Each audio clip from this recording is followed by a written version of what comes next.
ఏంటి అలా చూస్తున్నావు? రాజకుమారి అని పేరెట్టుకుని ప్రిన్సెస్ లక్షణాలు ఒక్కటి లేవు. తీరిగ్గా లేసింది. ఎలా వెళ్తావే? రెడ్ అది చెయ్యి కాదు. పళ్ళు తోమేవా? పోనీ స్నానం అన్నా చేసావా? ప్యాంట్ వేసుకొని పైన చడ్డీ వేసుకుంటావు నువ్వు?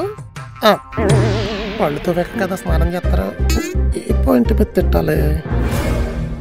ఏ తిట్టడానికి ఏం రీజన్ దొరకలేదా? తడుకుంటున్నా తప్పుకో. తప్పుకోకపోతే తోవల్లాగెత్తవా? అవి పాత రోజులు. మరి ఈ రోజుల్లో అయితే ఏం చేస్తావేంటి? అరుత్తావు. కరుతావా? అవసరం లేదు.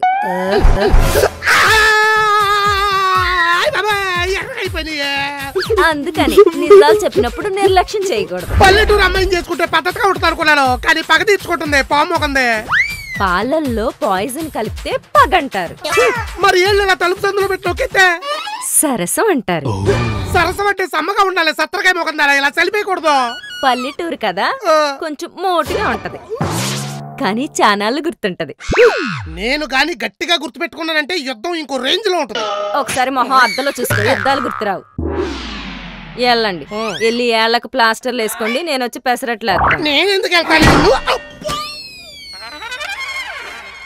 డబుల్ స్ట్రోక్ తగిలింది. ఇవాళ రివెంజ్ తీర్చుకోపోతే రేత్రికి నిద్ర అట్టదు. తీర్చుకుంటా.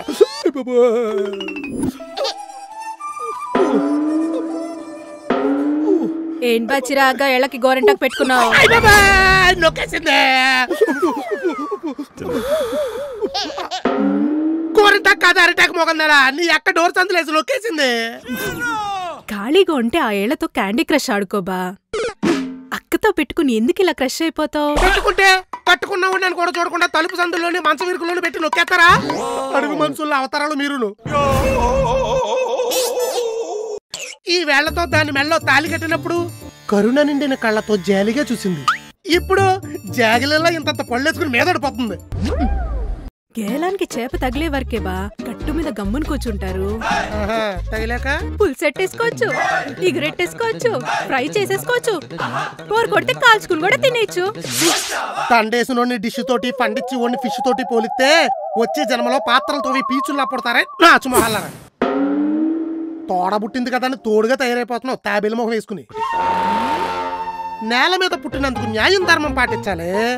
అయ్యారు ఐస్ వాటర్. ఈడు బెటరు. శాలరీ లేటుగా ఇచ్చిన సానుభూతి ఉంది. మగాడు కదా.